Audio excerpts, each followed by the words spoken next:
See,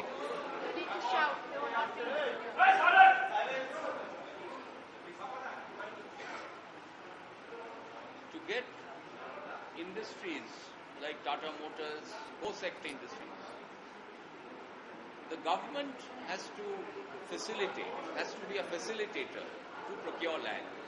I am not suggesting that land should be forcibly occupied. Land where farming is done, fertile land, should be left for farming only.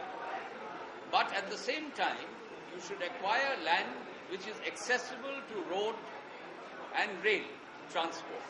Otherwise, it is not viable to set up industry there.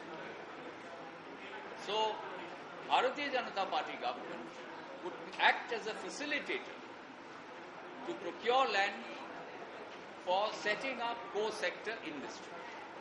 You have to negotiate, you have to persuade people. You cannot force people, but through persuasion and negotiation, we should be in a position to procure land which is viable and accessible for setting up co-sector industry.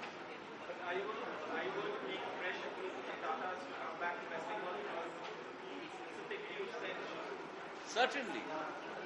Because you see, the land which was already procured for setting up the Tata Motors factory cannot be returned to the farmers anymore because it is already being industrialized.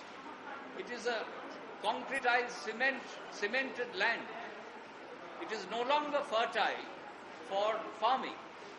So I think it was absolutely a nonsensical move on the part of the TMC government, giving a false commitment to the people of Singur that the land would be returned to the unwilling farmers. But that land is wasteland today because farming cannot be done on that land. Only the factory can come up in the land. Now, you see, around 70% of the farmers had willingly given the plot for Tata Motors factory to come up.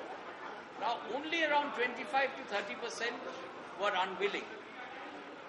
Negotiation and persuasion should have taken place to convince this small percentage of unwilling farmers. Instead of that, false commitment was given to the farmers